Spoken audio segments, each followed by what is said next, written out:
Hey everybody, it's Galmadex, and welcome back to some more Magic Reading. Today we are going to be drafting Avatar: The Last Airbender. For the first time in a while, we've been playing a ton of competitive sealed lately. We had an arena direct as well as a qualifier play-in event, but now we can finally get back to the good stuff, straight back into drafting. So without further ado, let's start with our pack one pick one here and see where the cards take us today. We've got a very strong rare, the Earth King's Lieutenant, honestly strong enough that while I don't usually love going for a multicolored card off of the pack one pick one, when it is a really powerful rare like Earth King's Lieutenant, I think it is worth the risk of getting cut off of one of these colors and having to play something else, because this card is just gnarly in the green-white allies deck. It's got a very flexible ability as well, where it's going to be great if you cast it at the end of your curve after playing a bunch of other allies, but it's also perfectly solid in your opening hand as your 2-drop to play on curve and just have a really big trampler. Card is excellent, and I'm happy to start with it. If you are particularly opposed to starting with a multicolored card, though, there are some great monocolored cards, particularly Forecasting Fortune Teller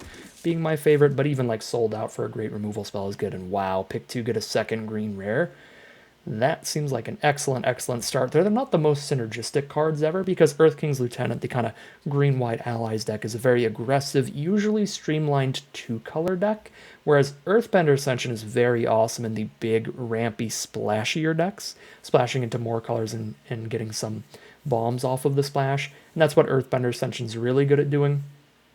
Gives you a creature on curve, and it ramps you up, and it fixes you, and then if you don't manage to find anything good in the late game, you're just going to be getting landfall triggers to be putting more counters on the board and trample. So it's still going to play really nice, even if we're just green-white and we are just trying to be allies, but it doesn't directly synergize in any way. Still, certainly the best card in the pack, and this may have been like a double rare pack or something, because I think this card is quite good.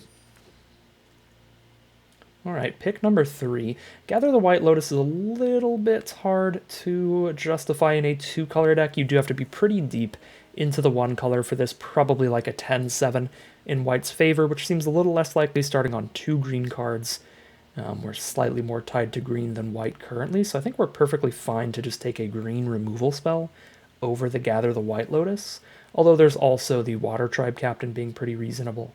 And if you're not that high on Earthbender Ascension and you really like the Gather the White Lotus Earth King's Lieutenant combo, it actually is still a reasonable card. I don't want to completely write it off, but it's just not my cup of tea here. I have had some bad experiences with it in 2-color decks, so I'm a little hesitant to go for it unless I'm sure I'm going to be mono-white, and right now that looks very unlikely. So I'm going to go for the Rocky Rebuke, although once again, the card does synergize with the Lieutenant. Either cast before the Lieutenant or cast after the Lieutenant.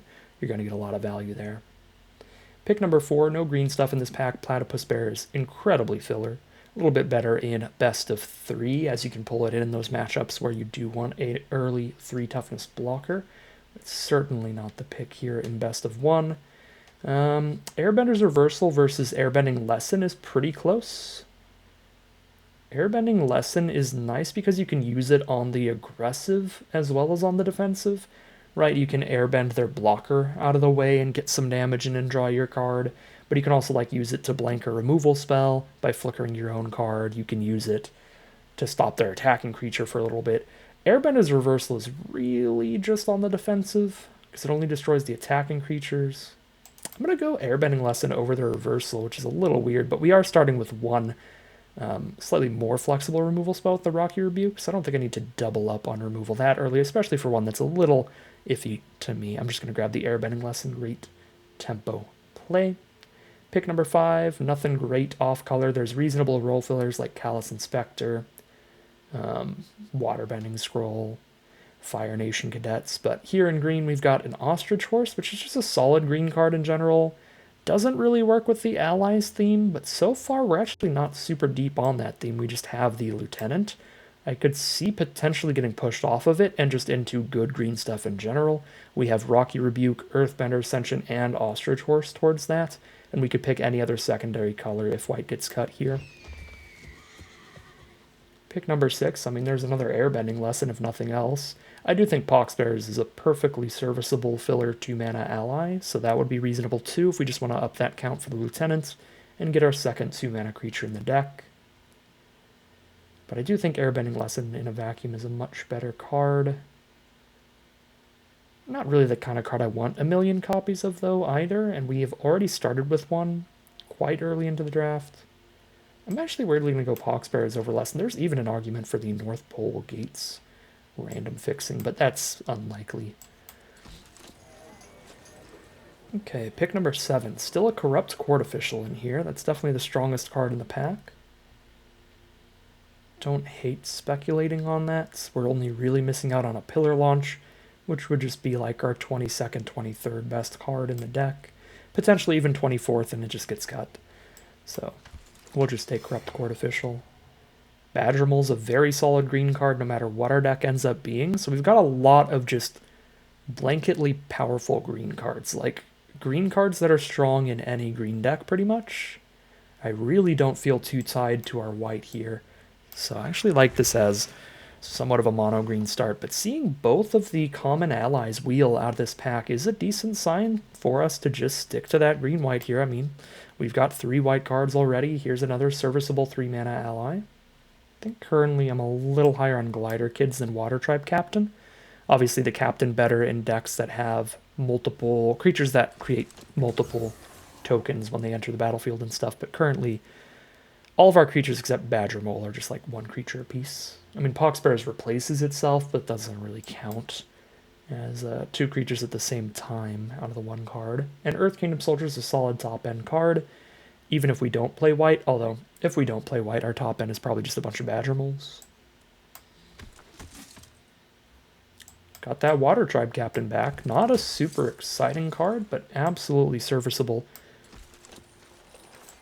Same like the Glider Kids there. Alright, I mean, the best commons we were wheeling were Green-White Allies commons, so I don't hate our position here. There is a Toph. We have Earthbender Ascension at minimum to help splash Toph in. Grabbing a Mountain out of the deck when we play that. Could take some white-red, green-red duels pretty highly here. I think Toph is certainly worth the splash with the power level of the card and the way that our deck looks right now.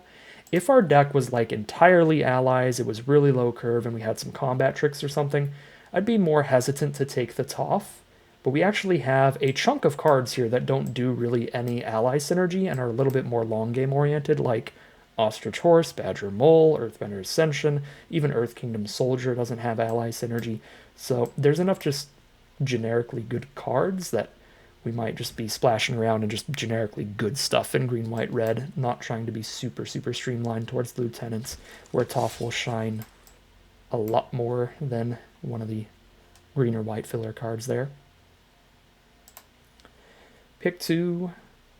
This is early in a pack to just completely miss like this. That is certainly disappointing. Cat Owl or Origin of Metal Bending. I suppose this is an Origin of Metal Bending pack. It's just a way to randomly protect Toph against the right spell. I don't love this card, though. There are exile-based removal spells like Sold Out that'll still blow it up, even if you have your indestructible trick at the ready. Or there's like the -X style removal could still kill your card through indestructibility. But this pack as a whole is not really doing anything in green-white. Guess we could take Freedom Fighters to try to go deeper into red, but it's not a super exciting reason to do so. And I think this Elemental Teachings is just far too slow. Walltop Sentries is a fine filler ally for slower, grindier decks. Plays well on the defensive. We actually have a lot of 3-mana creatures. We got 4 3-mana creatures right now. So I don't feel like I need too much more at that mana cost. We can speculate on some removal out of black off the splash with Deadly Precision, but we're already trying to splash red instead. If there were like a red removal spell here, I'd probably take it, but since there's not, just a fine defensive green card. And yeah, we'll run with that. Pick number 4 now. Lots of sold outs. Black is certainly looking like a more open color, especially from this direction.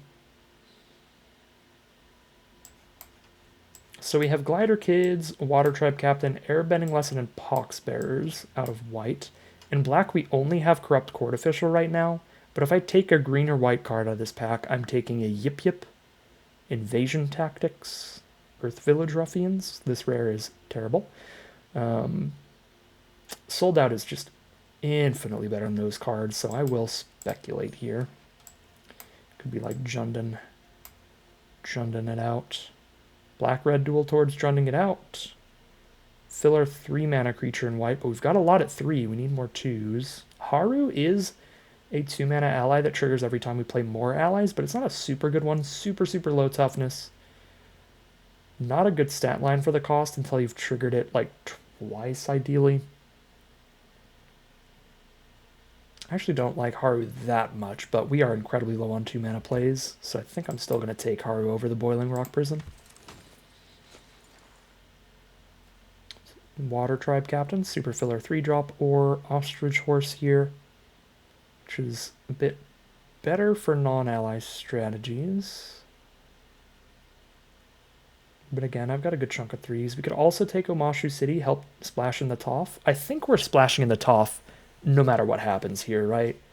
If we're black-white or if we're green-white, we splash red. Yeah, I'm going to take Omashu City. Green-black dual land. Rebellious Captives. This is a 2-mana creature. It's also an ally. It also gives us a late-game mana sink. This looks kind of perfect. That's kind of exactly what we need here. It's going to play really well either direction that we end up going here. Grab that and fill out our 2-mana slot. There's another Haru. Legend Rule makes that a little mid. I'm not tremendously high on removal. We have Rocky Rebuke.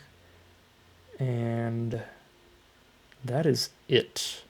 Rocky Rebuke and then like Airbending Lesson if we're white, Sold Out if we're black.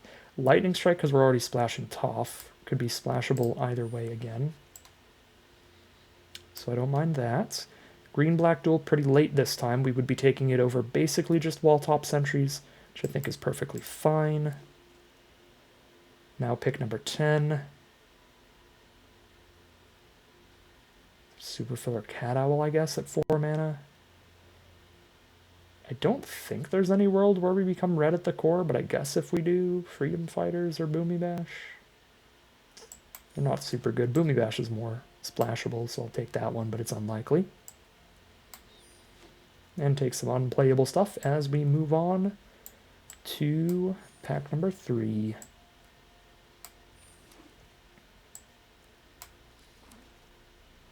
Green, white, blue Katara.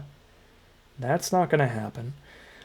There's no world where we're going to be deep enough into black for Cat Gator either. Really not trying to splash blue for Invasion Submersible. So there's Team Avatar if we play a very creature-heavy deck and ideally get some token production as well, which we haven't really done so far. So we'd have to get pretty lucky in this final pack. Or there's just like Corrupt Court Official towards Drundingham Mount. Or Omashu City, no matter what. Run this to help Toph and Lightning Strike out. Yeah, don't mind Omashu City here. Okay, get a black mythic rare I've never seen before. So green-black splash red then. 6 mana 6/6. When it enters, exile up to one other creature. Whenever another non-token creature dies, you may exile it. You can pay 1 life to choose a creature exiled with it and give it all the activated and triggered abilities of that card. It's pretty interesting. I mean, it's a 6 mana 6/6 that exiles any creature when it enters, and then even when this dies, the creature doesn't come back. Yeah, that's just absurd. It doesn't really need to do anything else. 6 mana 6/6 blow up your best card is already absolutely a bomb. Here's another black removal spell now. Nothing in green. There's okay white cards. There's a black-red duel as well. That would be fine here. Yeah, this looks like a perfectly serviceable deck here. It's just going to be like, you know, green-based Earthbender, Ascension, and dual land fixing towards strong cards. Just the generic kind of green strategy in the set. Play green and splash in good stuff. Could take Combustion Technique as well, but we're pretty low on lessons, and again, we want to be deeper into black than red, because we have 2 mana black spells, and we have cards that need double black, so I'd rather take Swamp Snare Trap for removal there. Phoenix Fleet Airship I don't think actually works in this deck. You only really need to trigger it 1 time for it to be quite absurd, so even if you just have a few clue tokens in your deck, you can play this. You don't actually have to be pure, like, black-white sacrifice, but you do need to have something that says sacrifice on it, and right now we just have 3 lands and that's it. I think 3 lands is not quite enough for the airship, but at the same time, what are we taking for green-black? Not Indoctrination, not Platypus Bear, not Cat Gator. Throw this airship in the sideboard. I doubt we run it off of just the 3 sack lands, but they do technically trigger it. So keep that in mind. Pick number 5. I don't think we're aggressive enough to be particularly excited about Fire Nation Engineer. I wouldn't mind another Rebellious Captives, filling out that 2 mana slot on the curve and also being a bit of a mana sink later to stay relevant. Earth Village Ruffians is perfectly fine too. It can try to trade off into 2 creatures over time. I'm going to go Captives.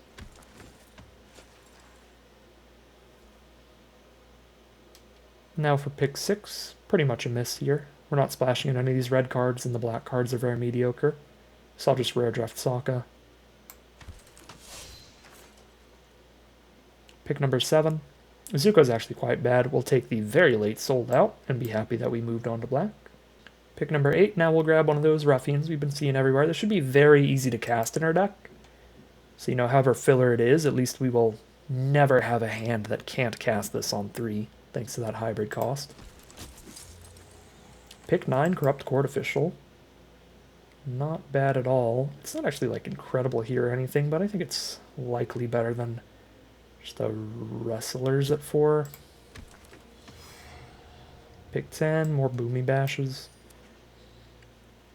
We might have danced around with our colors enough to have to splash in 1 or 2 of these Boomy Bashes as our last couple inclusions.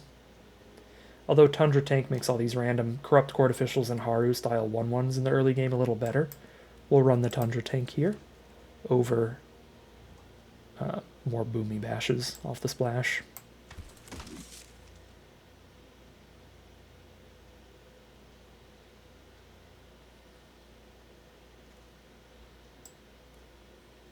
Probably not running Azula Always Lies. This feels like our worst non-creature spell. Yeah, I'll put that in the side. I mean, would it be better than another Boomy Bash off the splash? Probably so. We're not that incredible in terms of mana fixing. We have 2 green-red duels and 1 Earthbender Ascension. I don't really want to go too much deeper into red if I can avoid it. I mean, honestly, we could play the airship as just a 4-mana 4/4 flyer. Theoretically. With all these 1/1s sitting around to crew it. Is airship better than Boomy Bash here? Again, our only way to sacrifice cards is our 3 dual lands. I guess we could run Serpent's Pass as well, just because we could sack it and trigger airship, and then we'd have 4 lands that could do so. We just run this over one of our swamps. It'll slow down our mana base a little bit, but make the airship a bit more of a potential win condition. I guess Cycle of Renewal triggers it as well. We could do something weird here where we go like Cycle of Renewal and Serpent's Pass, throw in the airship, and then like cut the Azula Always Lies. Now we actually have 5 cards that trigger the airship. Again, you really only need to trigger it once. And then just having 2 4/4 flying crew 1 vehicles is kind of gnarly. I don't mind that. It's kind of goofy. Kind of goofy for sure, but absolutely can win a game. I mean, that's 8 damage in the sky. We start getting those in. I think we've got a really solid creature count. We have a decent removal spell count here. Yeah, double sold out, trap, rebuke, strike. Decent fixing, not incredible. Very solid, just average looking deck here. Certainly has some bomb power between Toph and Co. I will mark Phoenix Fleet Airship a bit lower than those for sure, because these don't really need any kind of build around to be great. Same with the Earthbender Ascension. So the airship's certainly our 4th best rare, but still adds a little bit to our potential bomb power in the late game. So it looks like a pretty solid, pretty consistent little just green splash around, play the good rares kind of deck. We'll see how it actually plays out for us in practice as we hop into the gameplay. Alright, here we are on the play for game number 1 with a very solid opening hand. It needs to draw a land, but any land that we draw gets us to the Earthbender Ascension to find our 3rd color, as well as our 4th mana, and the world is our oyster from there.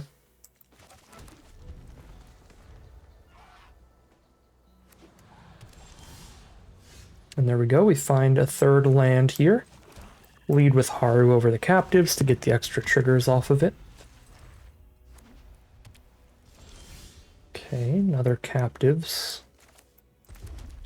Potential quench mana here, I'm going captives over Earthbender Ascension for sure, just in case. So that would be very sad to see the Ascension get countered. Just a Razor Rings on Haru, fair enough, don't mind it at all. Kills half of the power and toughness Haru gave us here.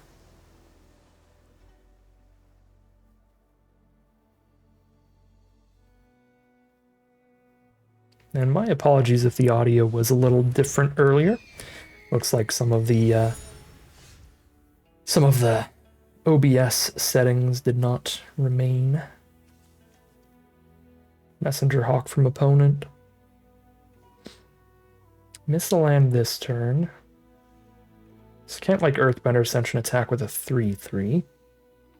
Can only play one spell. Feel like we're supposed to just get mana here. And would I rather be able to double green or double black? Let's go double green at this point.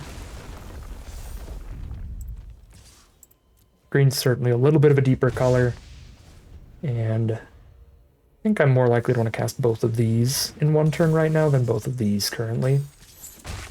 Tai Chi is absolutely dying. We will Swamp Snare trap the Tai Chi to untap our land. And poke for 2. Here we get punished for taking double green. We've got our 1 double black card drawn to the hand. But that's okay, we don't have 6 mana anyway. We still need to draw 2 more lands regardless, so we have time to find the next swamp. Deserters for counter on Messenger Hawk. And Crack the Clue hit us for 4, fair enough. Still outrace them by a tiny bit on the current board, and certainly if we make it to Ko, we'll be perfectly fine. We have found Lightning Strike. Found one of the 2 red spells in the deck, which means Mountain doesn't get to attack this turn. Little sad, but worth it for sure. Messenger Hawk is kind of a clock here, even if they aren't drawing extra cards, and obviously any turn that they do now, it's going to be very bad.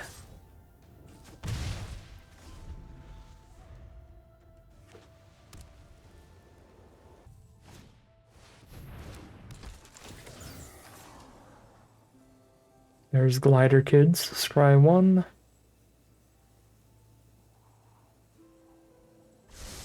They scry to the bottom.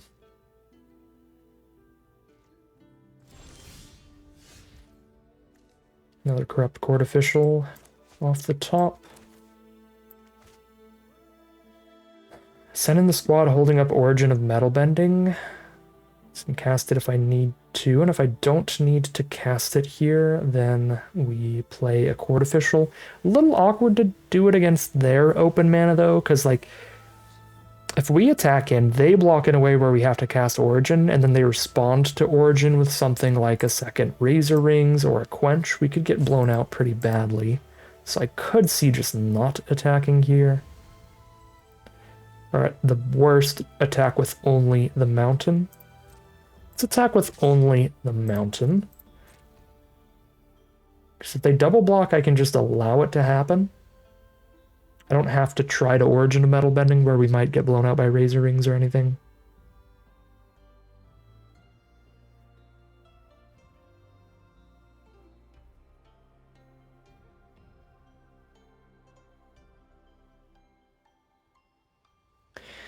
We have missed a lot of land draws this game, so kind of however we play it, Quench is going to be kind of gnarly if they have it. We are certainly low enough on mana that we're not going to be able to have the extra 2 until a very long time. And luckily there is no Quench there, so just poke for 3, drop the Court Official. They ditch a Waterbending lesson. Drop a Kyoshi Warriors, bunch of creatures on the ground here. No attack with the Glider Kids, I'm pretty happy to see that, and we've also drawn a Swamp. Another very, very happy addition to our board. Now any land in the whole deck gets us to Ko, and we know they don't have a Quench in hand, so unless they top deck one, Ko should resolve off another land. We just play a Court Official, and now I have the board to attack with everybody and still have Origin up. Although I do not think I want to do that, because then they could put like Kyoshi Warriors on the 3-3 Mountain, Glider Kids on the 2-2 Rebellious Captives. And I can't Origin of Metal Bending in multiple areas. So I'm going to attack with only the Mountain. They block with Warriors, we cast Origin. Now we have a 4-4 Mountain. Or they don't block at all, and we get some damage in.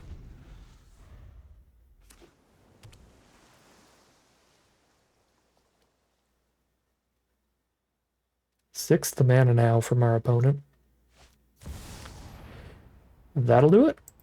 Get Mythic bombed, and we are probably dead. So how could we win from here through United Front? We don't have any reach, so it certainly involves getting to Ko as quickly as possible, deleting the flyer, having a 6/6 blocker up for the stuff on the ground. So we do still have a small chance. With multiple Rebellious Captives on this board, we can exhaust them and have 4/4 blockers up, while also like buffing the Mountain. So I'd have a 4/4 and a 5/5 blocker up. This could block multiple 2/2s without dying. I mean, if we miss any lands here from this point on, I think United Front completely seals this. Excuse me.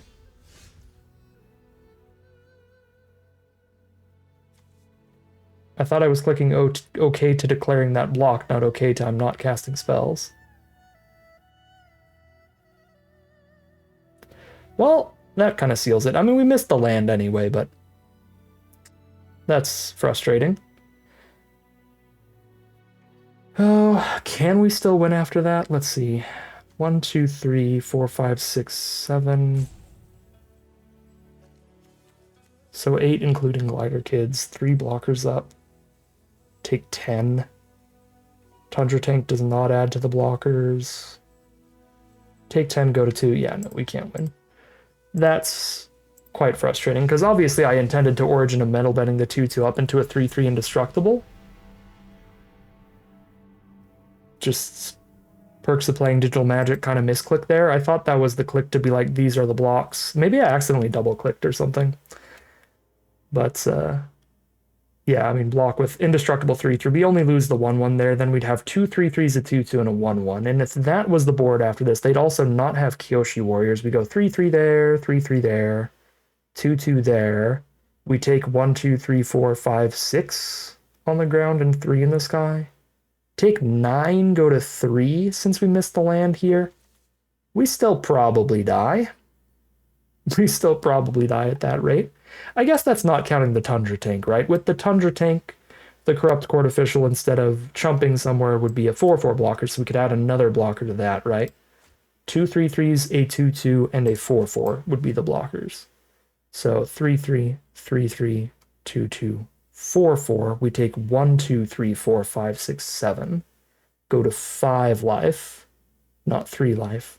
We'd go to 5, killing a bunch of creatures. So, yeah, I mean, if I didn't misclick there, then Tundra Tank, there's no Kyoshi Warriors anymore, block, block, block, block. Then I would have one more turn where if I top deck the land, I think we could stabilize and win.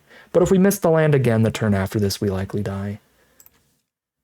Yeah, that's a frustrating way to end it, but it is what it is. It happens.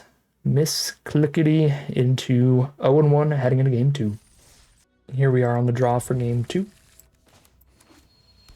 Reasonable opening hand.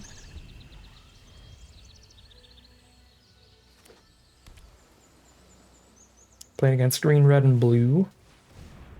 Perfect fixing here from opponent. But looks like still just green, red, and blue. They could tutor for any basic there and just grabbed another island. So hit double blue for something. Lead with Haru again.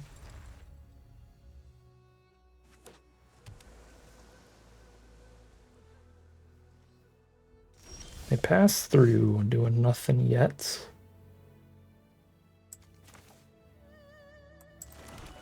Go sentries here. And get to be mana efficient here so that on turn 4 I can play 2 mana Rebellious Captives and then have the additional 2 mana up to either pay for a quench or cast a Rocky Rebuke later. So there's Lightning Strike on Haru. So we'll just have the sentries then. And then there's Guru Pathik, very strong card. Draws a card right when it enters, and then puts a bunch of counters on the board later. Unless they miss.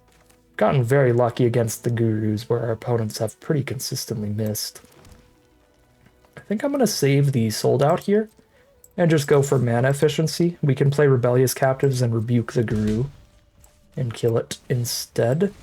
Next turn, should we not draw land, then we will just play the tap land holding up a Sold Out. But if we do hit an untapped land, it's probably an Earth Kingdom Soldier turn.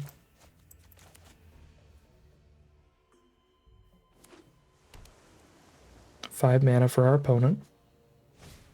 Fire Sages is the play. We do hit an untapped land. Drop Earth Kingdom Soldier here, or get quenched, we'll see. No quench, so here it is. Get a 4/5 Vigilance here. The Death Toucher already has literal Death Touch, so I don't feel a massive need to throw a counter there.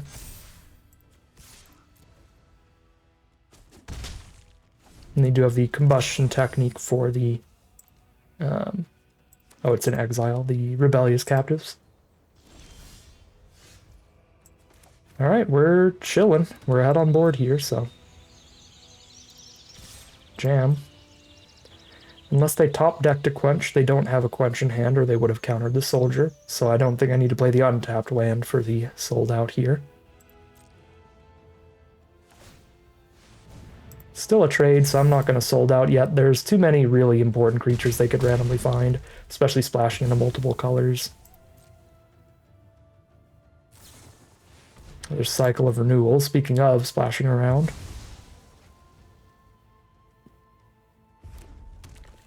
Double Mountain. Ton of red mana here instead. One last card in their hand? I mean, at this rate, Earth Kingdom Soldier's just going to win us the game.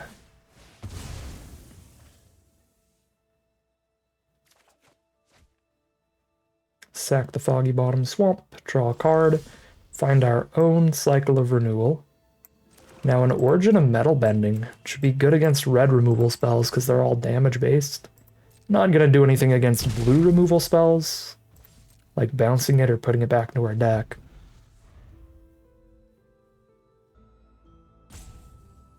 Found some kind of graveyard recursion here, maybe.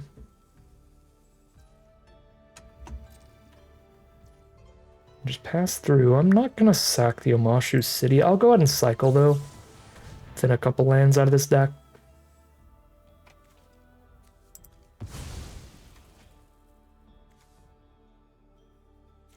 Actually grab a mountain so that I could sack Omashu City while still having my splash color. And good draws. Prepared for any kind of threat that they resolve. Not entirely true. Any kind of creature that they resolve. There are non-creature threats, like the 6-mana Mythic Artifact. Some stuff like that.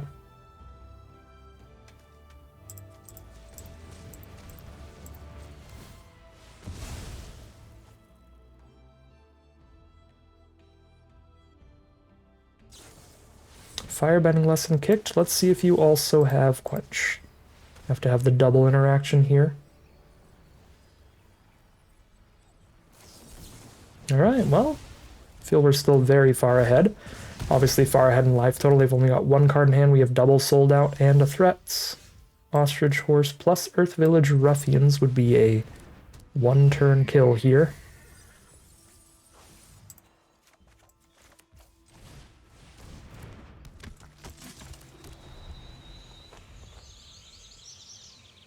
Exact lethal on board. There's an Iroh, though. Incredible card, but we can easily Sold It Out next turn. But it is going to kill both our creatures in one turn because it gets to cast all their removal spells for only 1 mana.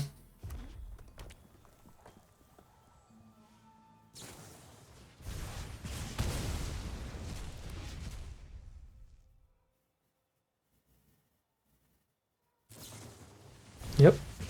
But now they're back down to one card in hand. It's their one card versus our sold out.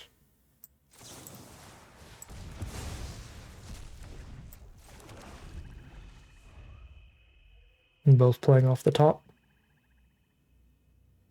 At the life total advantage still.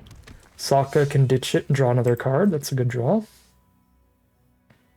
They don't ditch it though, so that's probably another removal spell at that rate. Swamp Snare Sokka off the top, so I can keep the sold out for a bigger threat with too much toughness. So we've milled our Earthbender Ascension, but we can still hit Toph here as well as the Black Mythic Rare. So we still have some massive draws. Speaking of massive draws, draw 3 in a top deck war is perfect.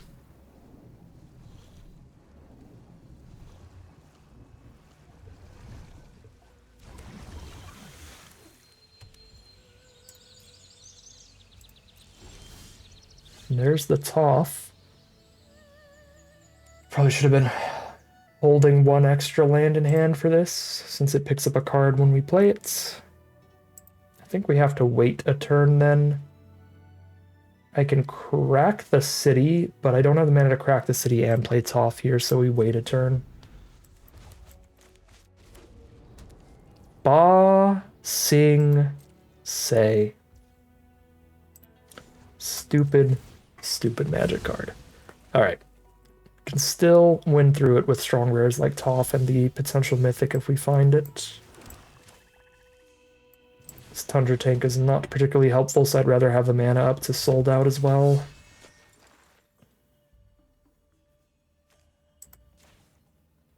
I think I take the indestructible trick here, because if I target it and they have instant speed removal, they just respond by doing it regardless.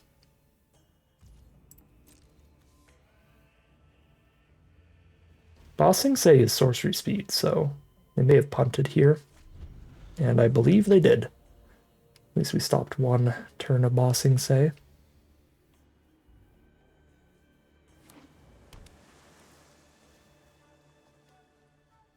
Now that's a card that Earthbends 2 every single turn, so it just single-handedly wins games easily.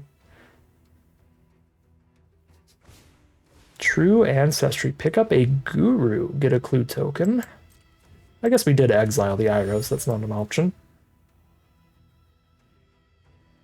Pick up the Guru since it has an enter the battlefield effect to immediately draw them a card. So even if we sold it out, we draw a card here. There's the Boomy Bash on Toph. Fair enough. There's the Guru. They don't have any blue up for the hexproof tricks, so I don't need to do it right now. They find Firebending Lesson. Not big enough to kill our big mythic. So I'm going to wait till we draw here. If we hit that, we'll exile Guru with that instead of sold out. Because I don't want to draw the big like mythic rare finisher and then have them like not have a creature on board. That sounds miserable.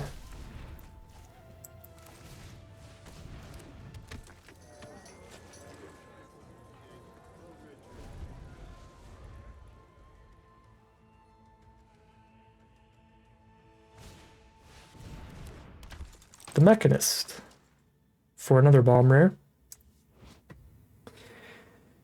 Every time they cast a non-creature, they get a clue, so they can draw more cards, get really ahead that way. And they can also make their clues 3/1s with flying to beat us down. Activate Ba Sing Se.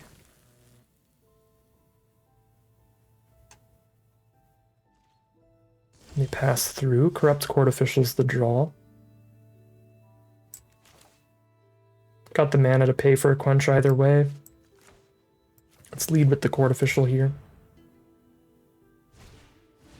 Serpent of the Pass. Okay, so they're going to double spell here so they don't have to discard.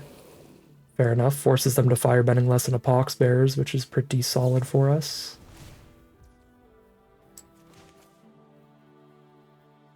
They get the clue even if I exile it right now, so that happens.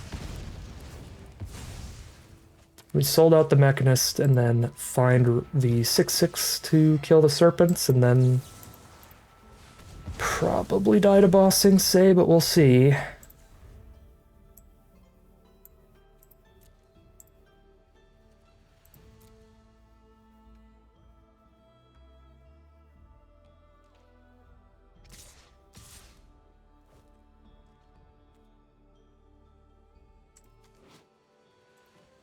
Bossing Say is only as a sorcery, not even only during your turn, so I could kill this mountain and force them to go back down to 2/2 stats. It does not feel worth it.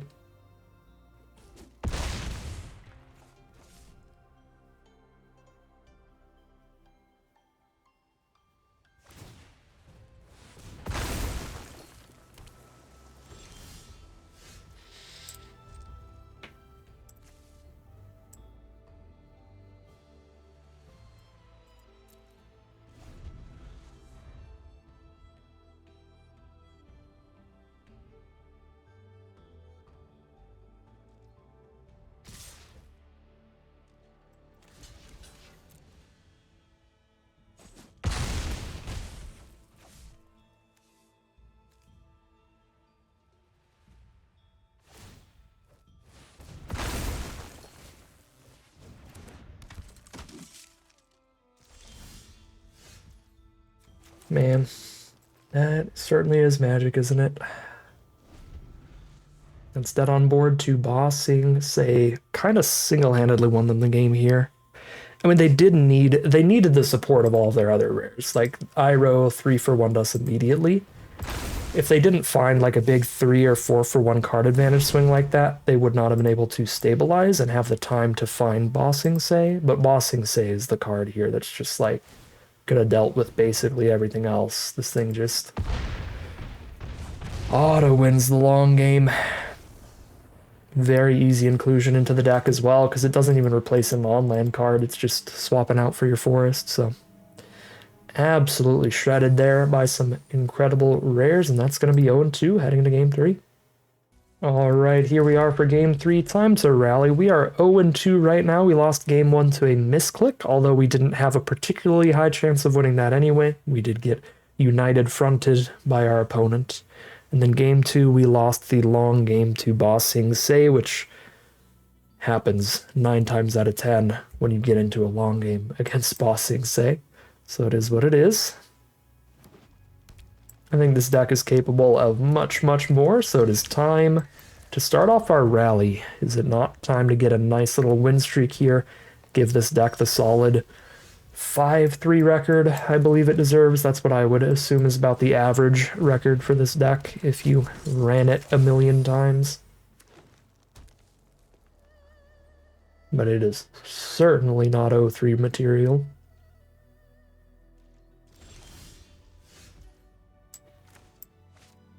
They'd have to tap out to make the duck big enough to hit the sentries here, in which case we know that we could respond in any way, and it would resolve, so we'll just hit for the 2, and then drop Ruffians.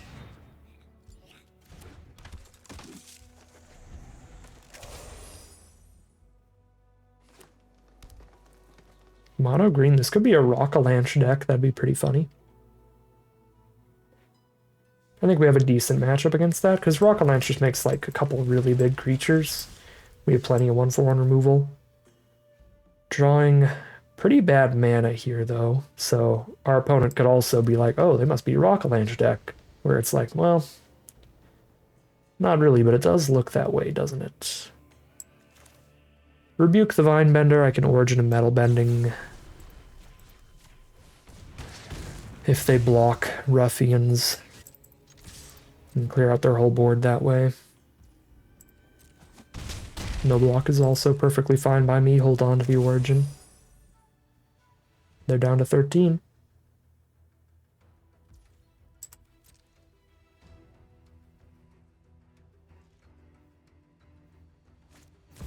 Elemental Bond. Whenever a creature controls power 3 or greater enters, draw a card. Cool. Got an Origin of Metal Bending for that if I need it, but certainly not doing it right now. Here, I think they are genuinely free to block with the Turtle Duck. Luckily, they didn't.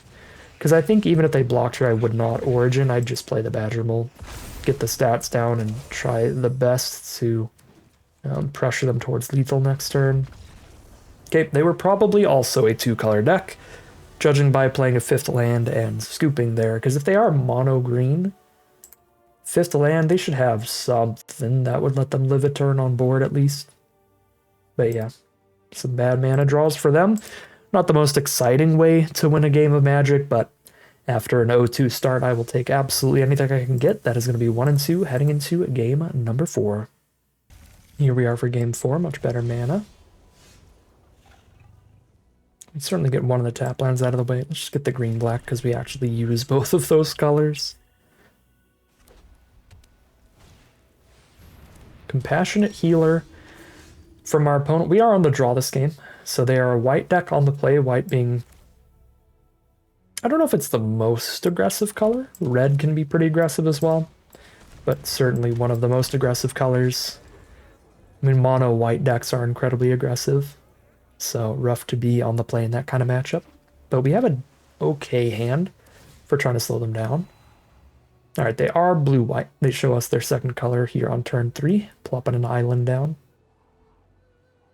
Scry with the healer. I'll 100% take the Poxbear's trade into any combat trick or removal spell in the universe. Yeah, we are super happy to see Poxbears take Razor Rings out of their hand. So more than worth it there. We find Rebellious Captives. I think I have to play that over Haru. This is part of where Haru looks really bad, and I'm not super high on the card. Because it's like, I mean, I could play a 1/1 for 2 here if I want. But I'm just trying to slow my opponent down here right now. There's Aang. So Captives is not going to slow them down at all. And they've got the splash color as well, white, blue, and green. So they're 2 of those colors at the core, splashing in a third. Airship actually looks decent in the late game. We've drawn a lot of our sack lands. Do believe I'm under enough pressure to sold out the Aang. Although, we can go Haru and Captives instead. Make sure we have blocks on the ground. And then Airship has tons of stuff to crew it. Have a 4/4 flyer to block the Aang instead. Saving the sold out for a potential like blue, white, green rare off the splash. The problem is that most of the blue, white, green rares are cards that like have immense enter the battlefield value, even if I kill them like immediately.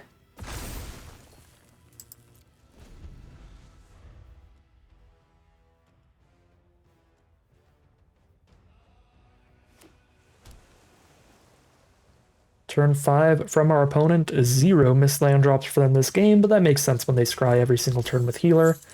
Brutal stuff. Blue is the best color against Earthbending because they can use cards like Watery Grasp to completely lock our mana out.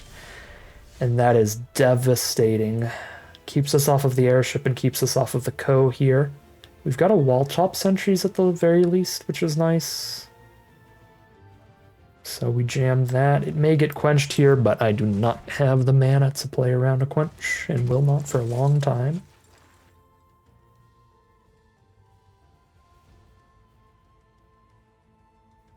They get to just shuffle that land back into our deck forever, regardless. Pretty devastating.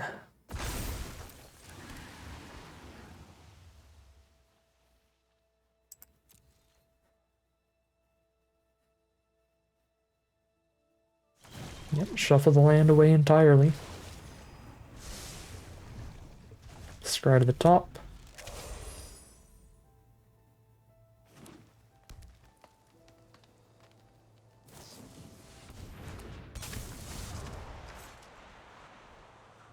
Really would not be a game of Avatar: The Last Airbender without a mega bomb completely demolishing me.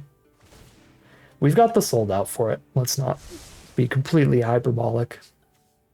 But we've had a bad string of games here.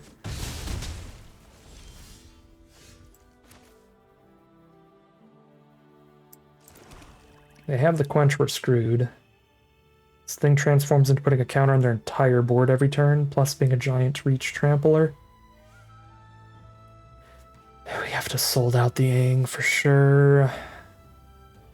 It's still taking 3 a turn from the uncommon Aang, and I believe they also scried to the top, so something else pretty bad is about to happen.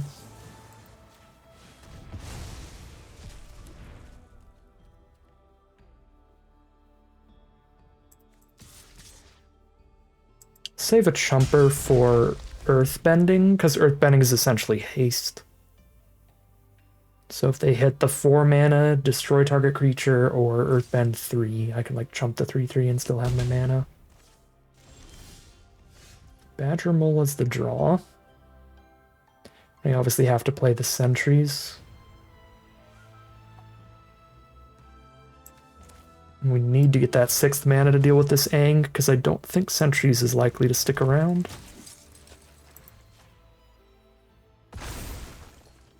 They could have the mythic rare owl, but, you know, if you got me, you got me. If you're gonna double rare that hard, they do not. There's a more common card we could play around there. There's the 2 mana flash 1/1 that comes with another 1/1. Although that really wouldn't be that bad. We would still kill both the 1/1s for our 2 1/1s. But the mythic owl would just like eat Haru for free.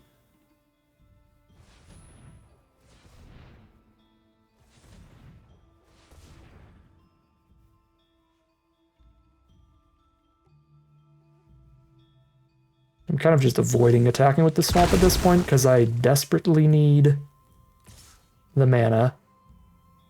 So I'm not about to have this get waterbending removal again.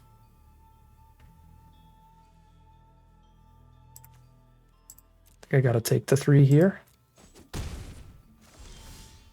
There's Ostrich Horse to get the 6th mana. That's pretty necessary currently.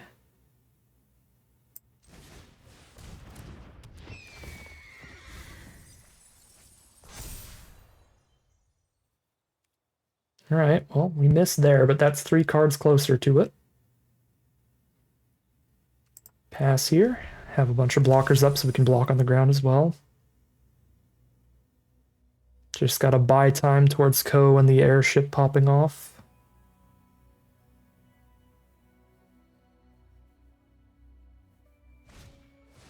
White Lotus reinforcements.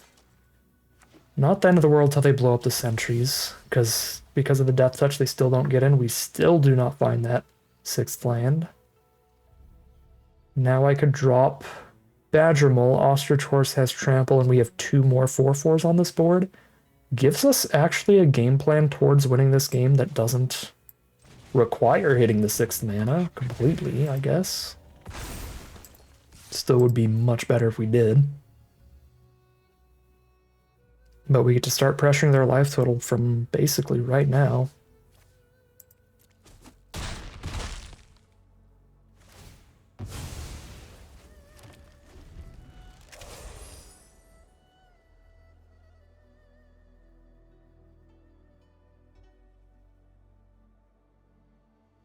Whittle them down from well above 20. Crack the meditation pools. Deserters for another counter on Aang. Probably trying to get to the point to where if they do... Oh no, they're putting a counter on reinforcements. I'm pretty happy to see that. I would be pretty worried if they put the counter on Aang, because they'd be getting really close to the point where it's like, if they just find removal for sentries, just kill sentries and then kill me and I'm dead immediately. Which I obviously don't want that to happen. I believe we attack with a swamp and just play the airship here, so I have another blocker for Aang if things go awry. They have no blue mana untapped to worry about.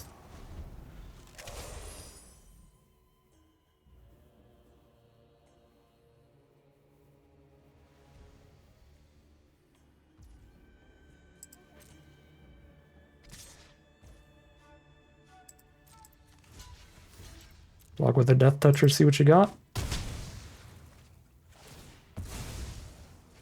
Trade in Aang, gain 2. Good stuff. Master Piandao is the play. Death Touch couldn't kill that anyway because of the first strike. Land 6, baby, please. There we go. Land 6. Let's see if they have top deck to quench in the meantime. They have not. We kill Master Piandao. And simply win, right?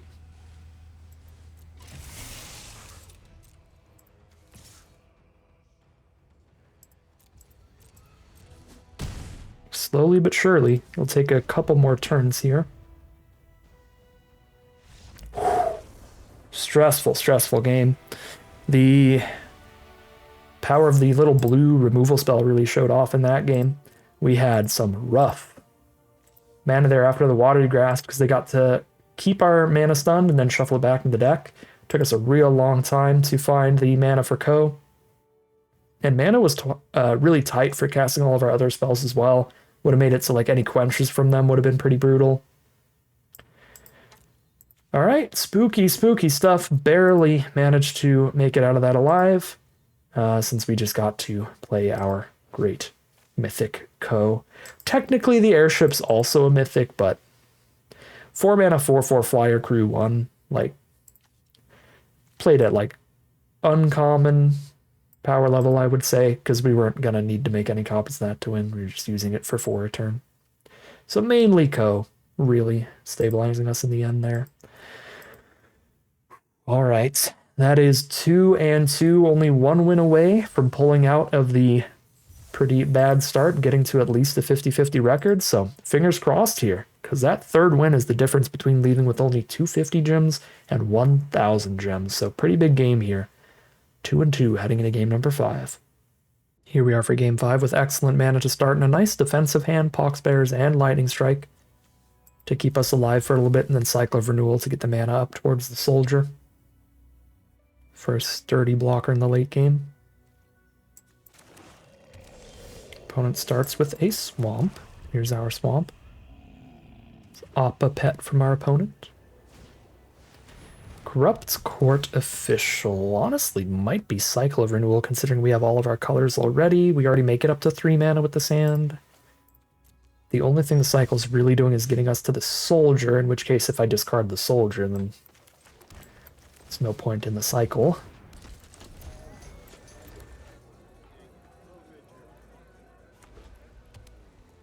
Playing against black-white, there's Pirate Peddlers.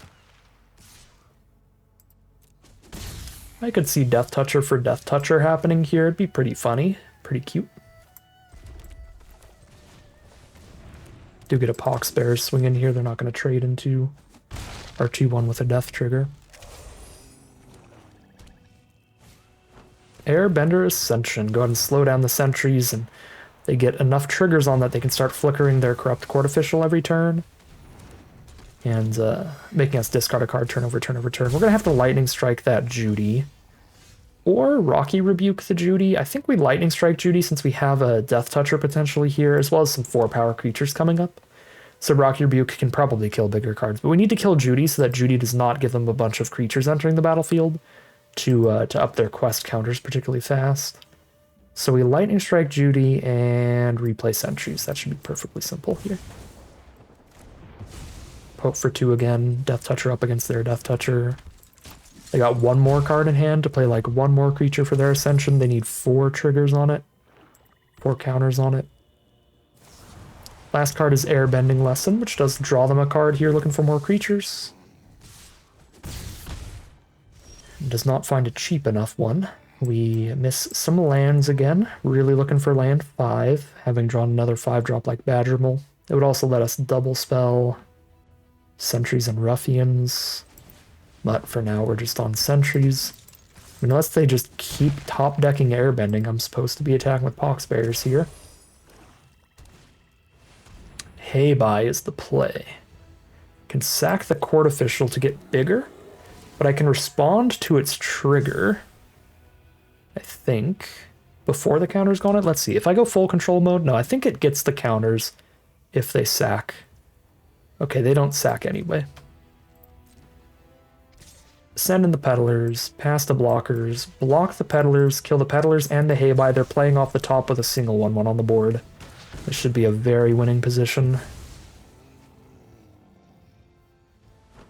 We have 3 extra cards in hand, multiple big creatures. There's the land we need. Not immediately, but soon enough. Got them down to 12. Here's Earth Village Ruffians. Land off the top for our opponent. Find a Swamp Snare Trap. We will play the Soldier and get these both out of reach of dying to a 1/1 jam. They go down to 5, potentially their final draw step here. Water Tribe Rallier, which digs again, but it does it slowly. They won't have the mana to play anything they find off of it, so they'll have to just like block the 4-2, trump somebody else and activate here. They activate and miss. Brutal game for our opponent. That's dead on board. We can just swing all in. And that is 3-2. We have made it out of the 0-2 start. 3 wins in a row here to get at least a 50-50 out of this deck. And we're honestly only a win or two away from what I would expect to be the average record for this average deck that we've returned to drafting with. So without further ado, heading back into it. We're in game number 6 now, 3-2. This is a very good opening hand. We have all of the colors to get to our Toph here, a little bit of ramp to try to have extra mana up alongside the Toph, and we have a great instant to pick up with the Sold Out. So we'll actually want to cast our Sold Out relatively freely here, just to have it engraved by the time that we cast Toph, since we do need an instant or sorcery engrave for them. There's First Time Flyer. Drop Rebellious Captives and pass. Certainly not playing Court Official there, because then they could just like discard a lesson they're not planning on casting anytime soon and just immediately start hitting for 2 in the sky every turn without even having to play a lesson. Here's Grand, which could draw and discard a card every turn. Poke us for 1. Let's ramp up with Earthbender Ascension. We've got the double black already. We would also have the double green off of Forest and Omashu City, but we don't need double red, so I think we just grab a 3rd green source, most likely.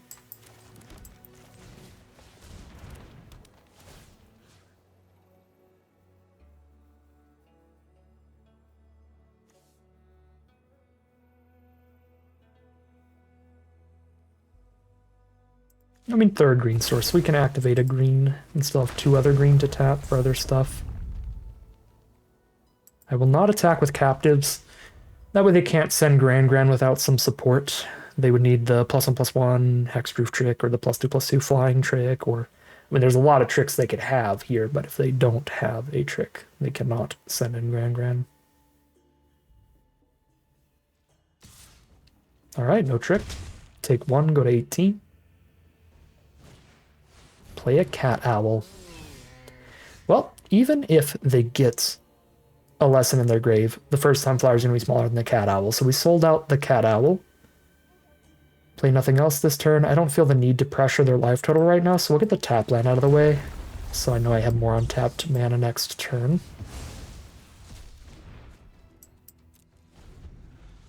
Potential to play like Toph and Court Official or something. Accumulate Wisdom, there's the lesson.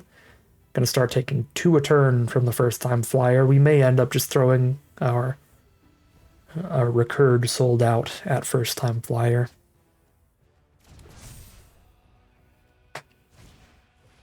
Boomerang Basics, Rebellious Captives, so they can get a Grand trigger as well.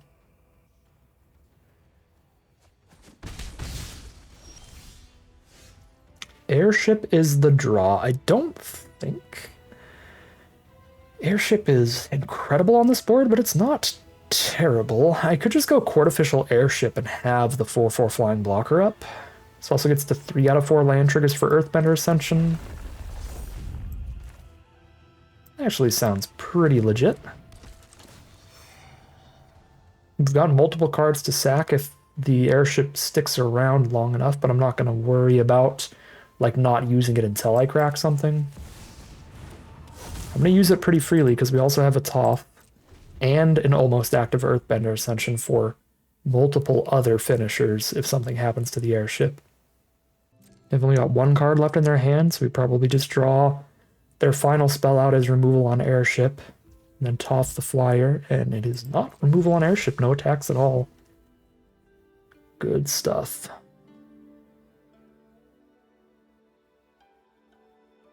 Toph could Earthbend every time we cast any spell.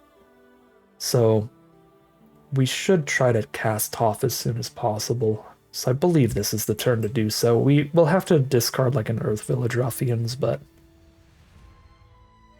Feels worth it.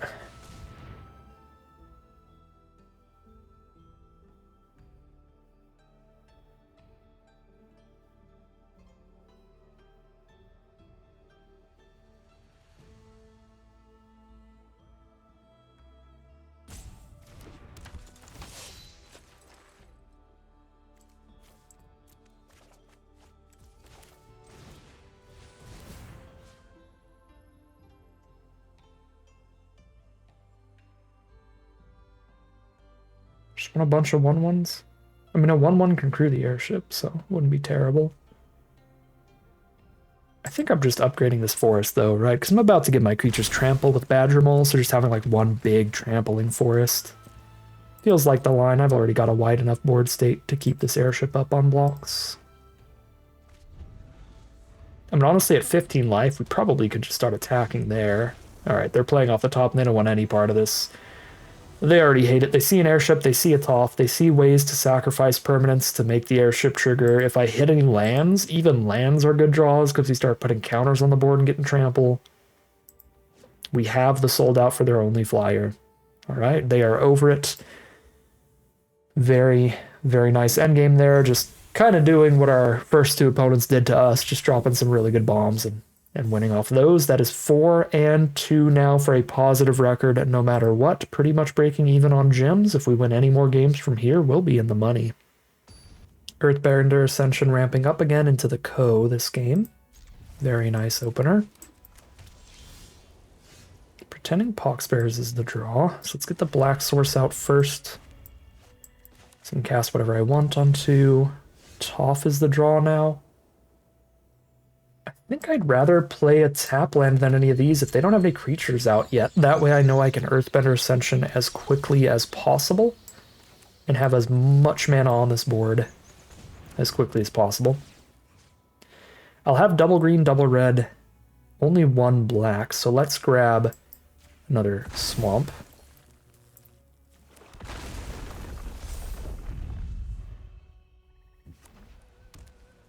Technically, in the late game, slightly better to Earthbend a land that can sack itself and draw a card, because you can sack it and then still have the land after that, which is kind of cute.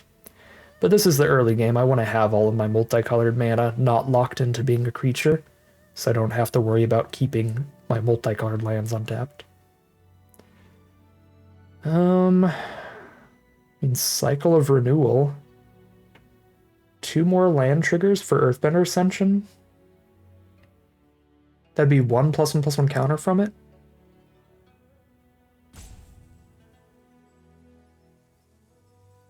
I'd have a 3/3 blocker up there out of kinda nowhere. That's kind of cute.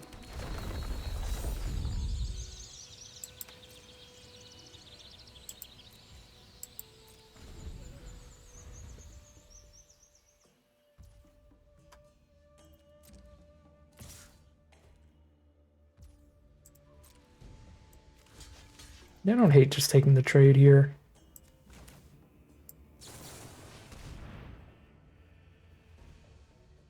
Grab Swamp Forest.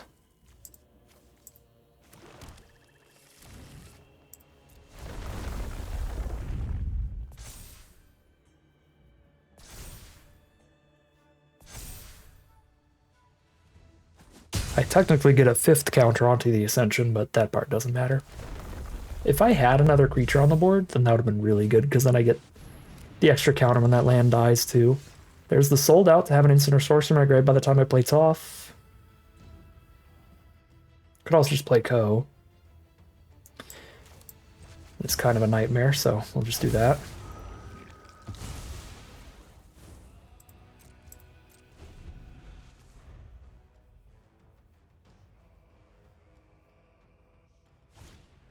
Path to Redemption on Co. Cool.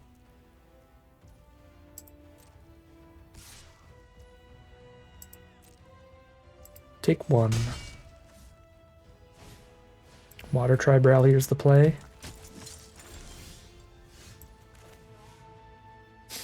We jamming? I feel like I'm just going for straight damage here as quickly as possible now. Try to close this game ASAP.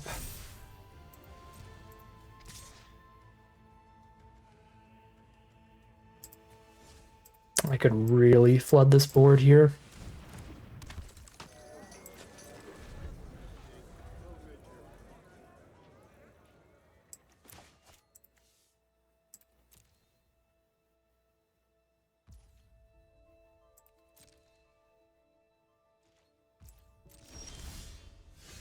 Alright, we hold up double sold out if they do anything weird.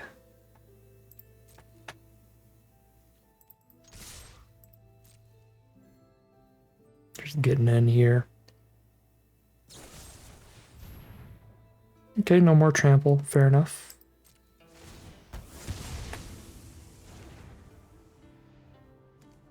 Activated and triggered abilities. The ability to give everybody trample is not an activated or triggered ability, so that does not do anything. We'll just keep it in the grave.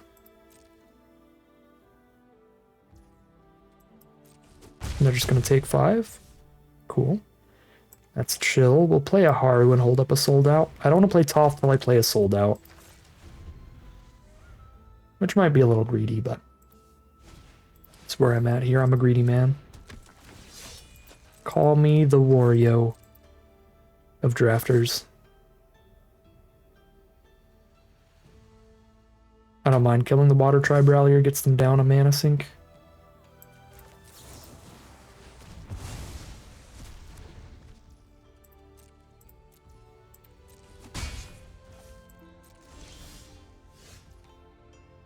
Wall top sentries is the draw. That's not crazy on this board. I'll just grab a sold out.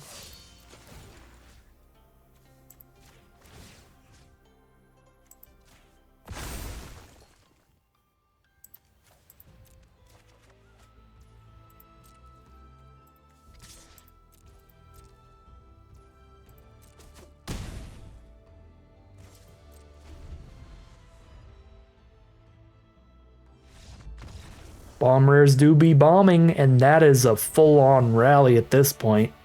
0-2 into 5-2. We have went from the potential to leave with only like 100 gems to now being in the money at, what, like 1,600 gems worth of prizes plus some packs no matter what? Yep, 1,600 gems and 4 packs out of our return draft to Avatar: The Last Airbender. Beautiful.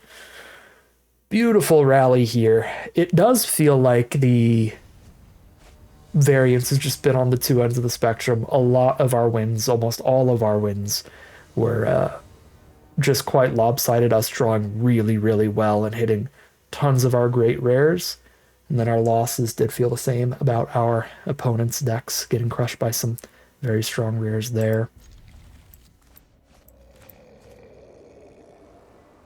But there was 1 or 2 games that were kind of in between, right? There was a game against a blue-white deck. They had the blue-white Aang on us early, and then we slowly stabilized into then playing like one really good rare later. So that was enough of a back and forth, but certainly a lot of lopsided games. We got a mono green deck here, and we know for dang sure it's mono green. They're on the play with turn 2 shared roots into the boulder. So they have a 4-drop here on our turn 3 because they're on the play plus ramp. That means I don't have the sold out before it declares an attack. That's very, very good for them. Just completely counteract our removal spells from stopping them getting the value here. Double block would be awful against any combat trick, and if they're mono green, they are going to have some kind of combat trick, because they do want to have some amount of non-creature spells here. Now, the one thing about green that is very worth noting here is that they should not have a way to stop us from exiling their creature. They have ways to give it indestructible, but they're not going to have a way to give it hexproof.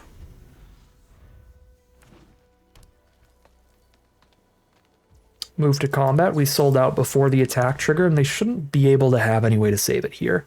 But they could respond by using it to rebuke one of our captives or something. But they're not going to. The boulder's gone. Now they just have the 1/1, and here's a Badger Mole. Really good card because it provides them essentially 2 creatures worth of value off of 1 spell, so it's very good against our 1-for-1 removal like sold outs. Going to be at 5 out of 6 mana for the Rebellious Captives. We've got the sold out for the Badger Mole. So we can sell this out, put them to 12, and then start activating 6-mana exhausts on the defensive if we need to.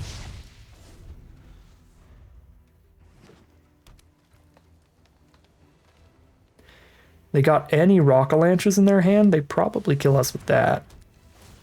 Does Invasion Tactics only trigger off allies, right? Yeah, so they don't draw cards off the lands hitting us. So that is not great here. Got Captives activated abilities. I could just hit them for 6. Right now. Doesn't sound crazy to me. How would they kill us on the Crackback? They've got 3 damage. If they have 2 Rock-a-Lanche in their hand, they could play a land, cast 2 Rock-a-Lanche, it's like 14. 1 Rock-a-Lanche would be plus 4, 5, 6, 7. 10 damage, which is not 12. It feels like playing too scared to not attack here. But like Rock-a-Lanche plus a +2/+2 trick could just blow me out of the water here. I'm not going to play scared. Can you do 12? Can you +9/+9 your board in a single turn?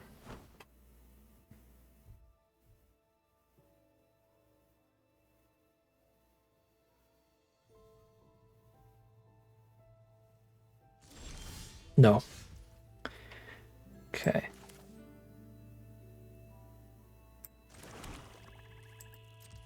Three 4/4s attacking in, see what tricks they use.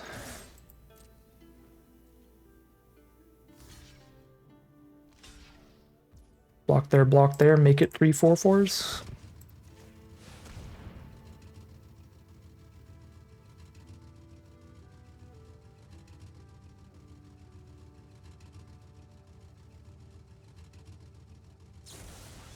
Origin of Metal Bending. Okay, so 4/4 and a 3/3, they both live.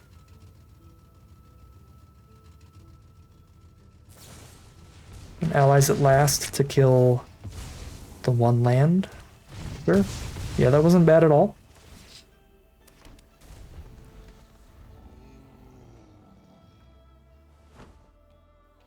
Do we have a lesson in our grave? We do not. So no life off of wall-top sentries. Planetarium. Put them to 2. So put them dead to just 1 flying hit, and then just play the flying threat.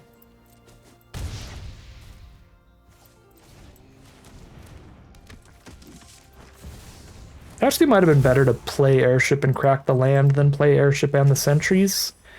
But this way I have a blocker up if something crazy happens. Like if they double Rock-a-Lanche out of nowhere. I can actually block with a Death Toucher instead of just dying with 2 airships on the board that I can't crew.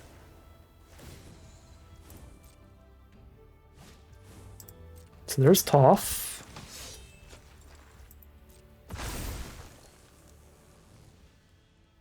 Activate another forest.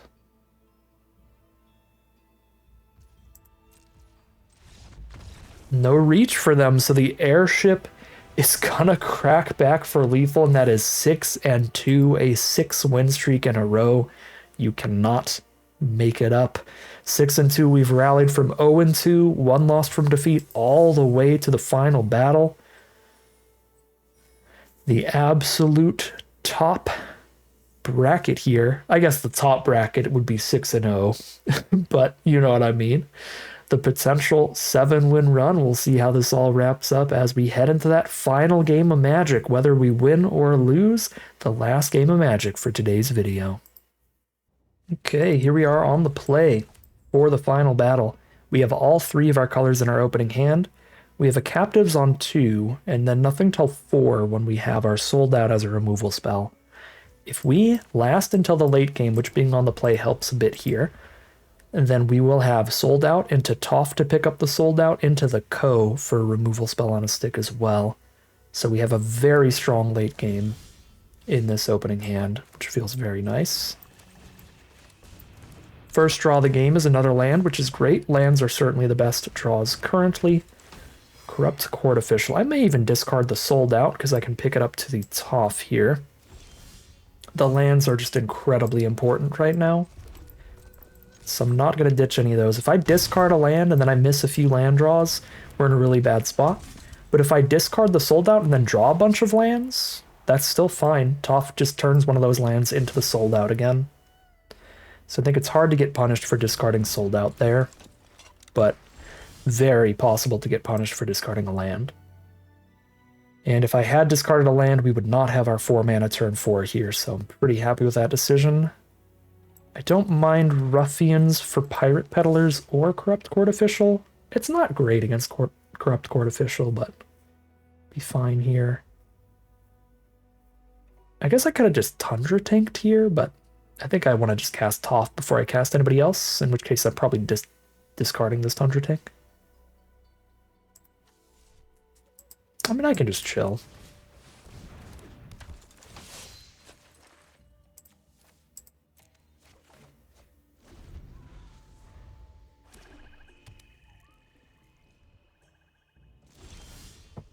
There's our own Corrupt Court Official.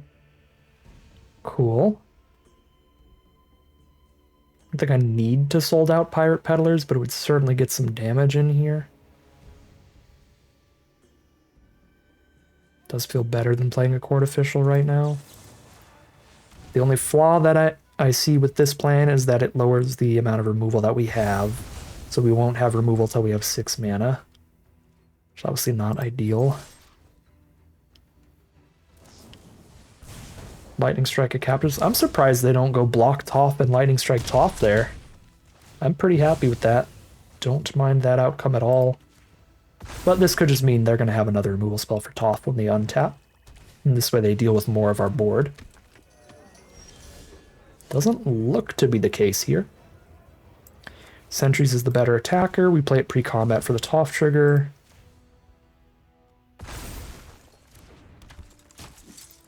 Get in there. Boom, down to 8.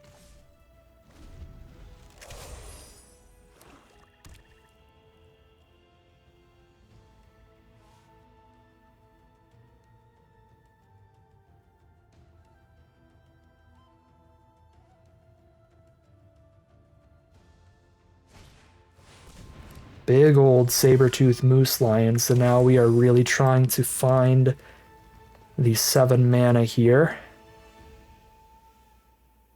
Or the 6 mana here for Ko.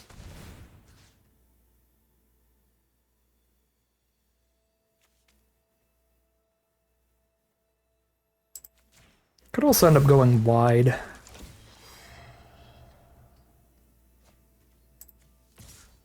I mean, if I attack all, they can block the 4/4, take 1, 2, 3, 4, 5, 6.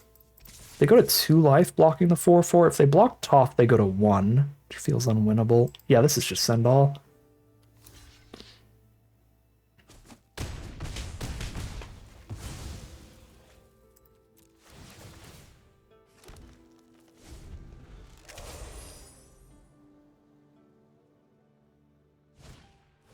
There's a Raven Eagle that can gain them a life here if they sack the clue, so they'll be at 3 life with 3 blockers up. Certainly not dead on the crackback. I think even if I hit the Ko mana. There's the removal for Toph.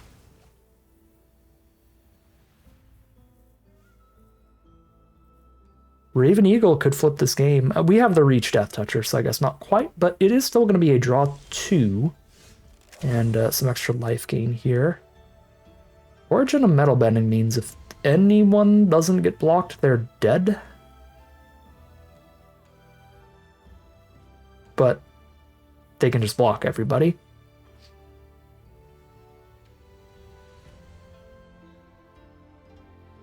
One on Audience, Sentries on Lion, 1/1 on Eagle.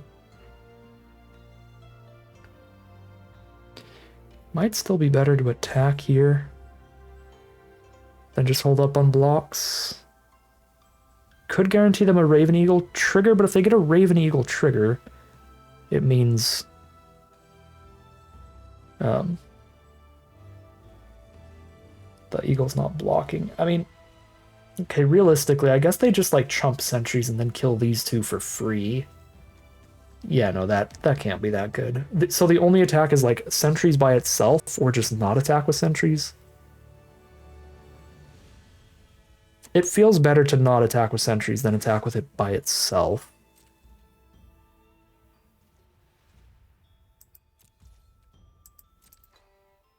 Yeah, those are pretty bad.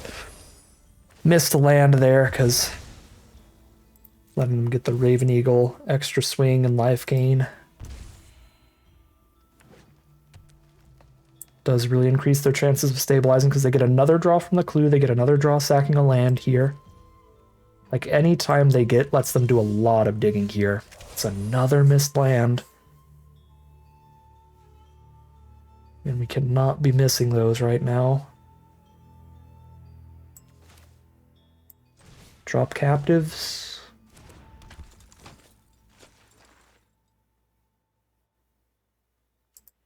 Hold that eagle off, but then they still just crack the lands, trigger the eagle. But it takes much more mana.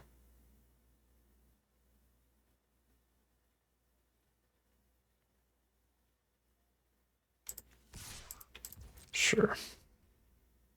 I'll actually send the sentries in here. So it clears out one creature no matter what.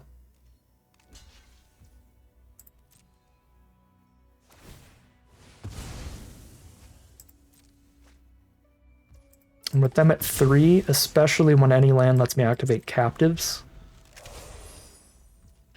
it should be pretty easy to like attack all find lethal. So yep, here's the Raven Eagle attack we let clear through. Drain the life, draw the card, but they only have a single blocker up now, up to 4, which they could be at 4 regardless by sacking a land instead.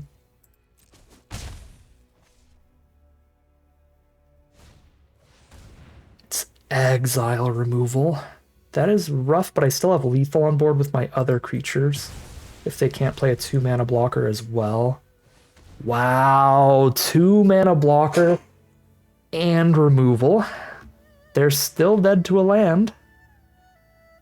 We just go land, activate captives. No, land play co. Captives doesn't quite work. Oh, man.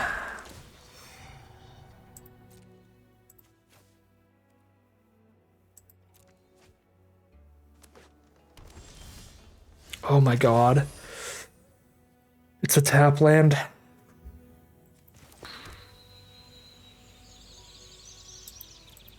Raven Eagle, my man.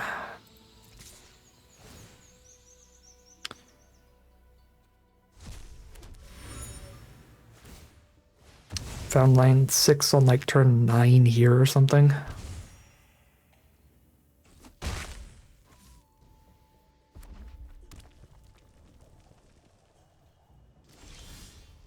Okay, here we go. Oh, I don't even have double black, actually. I need not just land 6, but I need swamp number 2. I haven't found black source number 2? 17? Okay. So that's so wild.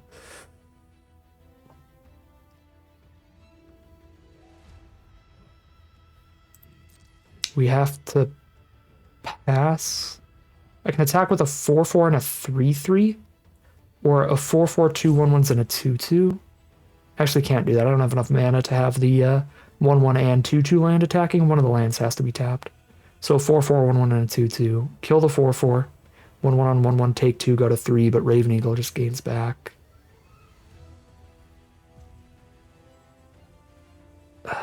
What can I draw off Omashu City? 1, 2, 3, 4 sack. I'll have 2 mana up after that.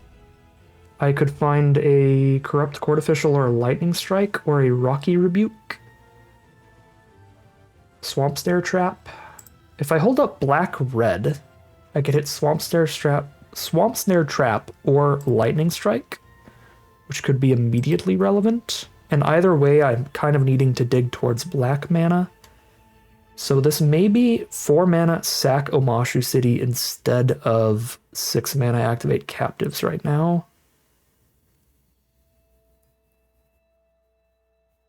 I think it is.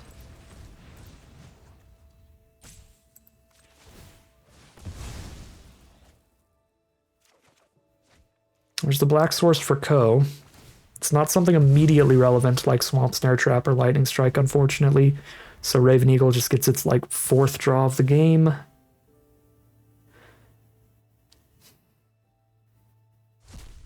Yeah, the epic downfall for the Reach Death Toucher here ended up being like an epic downfall to draw a bajillion cards thanks to the Raven Eagle being fully unlocked from that.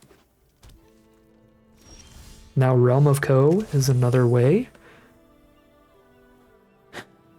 for them to try to stabilize here. Well, not stabilize, but like kill us quick.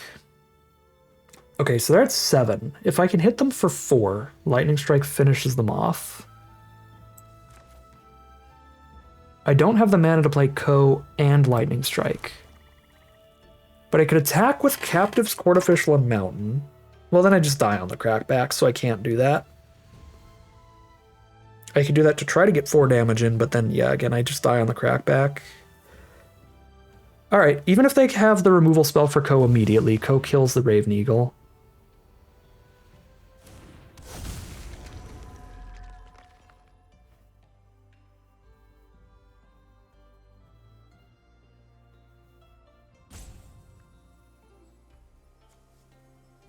Just activated and trigger abilities. If I exile Moose Lion, I don't have a Raven Eagle blocker up.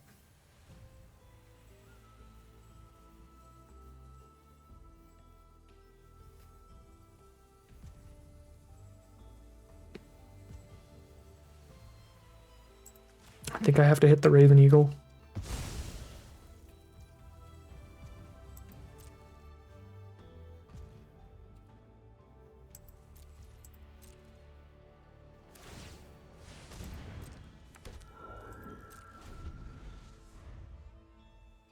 Now I only have to hit them for 3. Yep, obviously kill the Ko.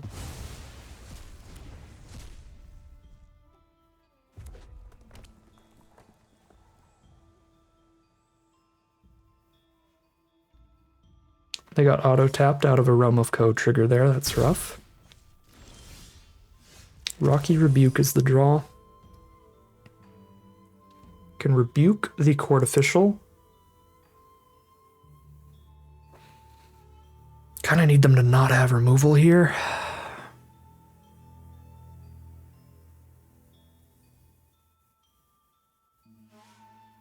So they could counter the rebuke.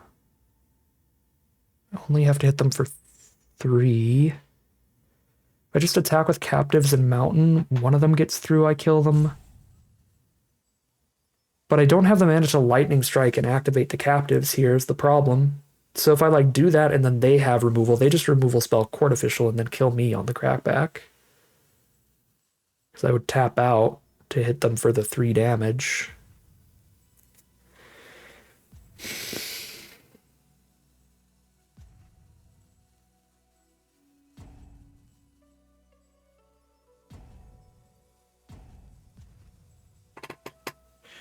Pass and activate Captives after taking another 1. I think it's just too risky to go for the 3 damage right now, because again, we're dead to any removal spell if we send those 2 in.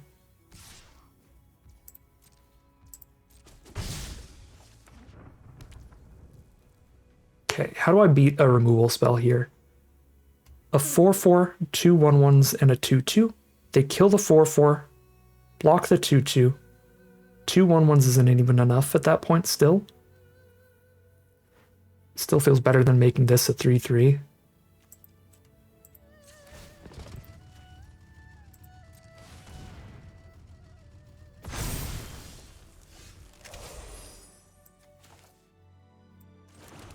I really don't think I can Rocky Rebuke here. Because if I Rocky Rebuke, then the removal spell kills the biggest attacker and counters us from slowing down like the Court Official.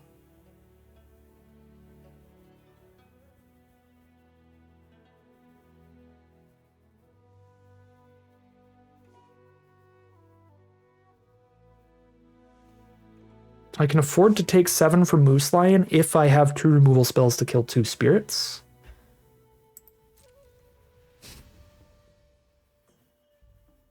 I feel like our best bet is just swing all and hope to get a Lightning Strike in there at this rate.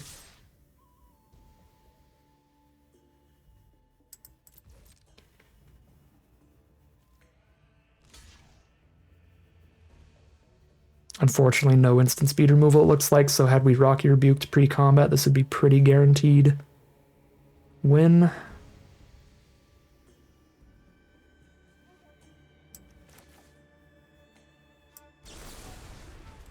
I guess I wouldn't have had the red up anyway. Yeah, I wouldn't have the red up anyway. Yeah, this is not a great spot. They got the indestructible trick. This is real bad. Crack the clue and look for it. They do not. Okay. We've got a game on our hands. One more point of damage and they're dead to lightning strike. They have no adequate blockers right now. Bossing Say, I swear to God. Why is it always Bossing Say with the Vigilant Rumble Arena too? And then Hog Monkey, that's 2 blockers up and we flood. Wow. There's probably somewhere we could have gotten 1 more point of damage. What an endgame for our opponent here. And there's absolutely nothing we can do. I can't even, like, all I can do is Trump attack with Court Official because I can even threaten the Lightning Strike kill while attacking with Mountain too. I guess I needed to animate a forest or swamp instead of the mountain earlier. 10 centuries ago. There's no way out of this, is there? Right, because the Hog Monkey's got Menace as well, so I double lock Hog Monkey, die elsewhere. I guess I have to Lightning Strike Hog Monkey at this point. Is our literal only play. Can't even try to get the Lightning Strike kill. Man, this was definitely winnable with like the perfect lines, but some really nebulous positions. All right, you got me. Bossing Say and Realm of Ko is just incredible late game.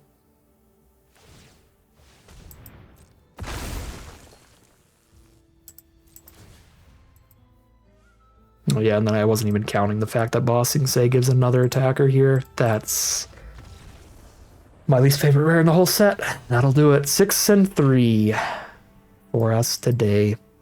2 losses to Bossing Say in 1 draft. Yeah. Well, that was still a very, very good run. I would expect this deck to get around a 5 and 3. It's got a lot of good bomb power, but it certainly had to run a lot of some filler stuff to get there, like some Ruffians, Court Official's slightly better than filler, still pretty filler though. But like Ruffians, Court Official, Pox Bears type stuff, Tundra Tank randomly in here. But pretty happy with how we drafted this. I think we had some cute things going on. The airship with all these crack lands actually did look decent, being able to crack the lands and create duplicates of the airship in positions there. Would have been pretty cute, and then the cycle of renewal to go with it. We had some cute things going on. Wasn't like the most basic deck in the universe, but a pretty simple, just, you know, draft the best rares, make sure you've got the fixing to get to them, and try to win off of them. We certainly did for 6 of our 7 games. I think if we played perfectly, this would have been a 7-win run. There were 2 opportunities to win. The very first game of Magic, I literally just the perk of playing Digital Magic there, like I said out loud, exactly the right play. I would have played exactly the right play in paper, but apparently I double-clicked or something. I put my 2 blockers on their thing, clicked OK, and apparently accidentally clicked OK twice, which meant, okay, I'm going to block and then not play a spell. But if I blocked and then gave my thing indestructible, we would have had a whole other turn there to try to get towards the Mythic to really stabilize that game and flip it around in our favor. So not a guaranteed win if I don't misclick there, but certainly much higher chance than 0%. So that was a potential win. And then also our very last game of Magic. It was a pretty long one. I wouldn't say that was a very fast one, but the very last game of Magic was very, very close. They were a single point of damage from dead to a lightning strike. So if we played it slightly differently, I'm sure there's somewhere that we could have manufactured a way to get an extra point of damage in there. I think as well, one of the things that was making it a little bit more difficult to try to push that extra damage and get lucky was the fact that we had like Earthbended a mountain instead of one of our forests or swamps there, because our only red source ended up being that lightning strike. Since we took an actual sentry to hit the second black, we actually had to crack the second red source, which made Earthbending the first red source look pretty bad. That one little Earthbend decision actually did trickle down quite a bit later into the game, so that was awkward there. So probably something in our control that could have won us the game, and certainly many things outside of our control that could have won the game. I mean, just a single turn sooner hitting the black, I think, wins it with how close that game was. So it is what it is. 6-3, still a very solid record for the return to Avatar: The Last Airbender draft. But that is going to end today's video. As always, I'd like to thank my patrons and YouTube members for their support, as well as you for watching the video. If you enjoyed it and you're interested in seeing some more, you can always like, comment, and subscribe to tell the YouTube algorithm to send some more in the recommended feed. If you'd like to support the channel directly, you can check out the Patreon link in the description below. And other than that, as always, thank you very much for watching, and I'll see you again soon for some more Magic Arena.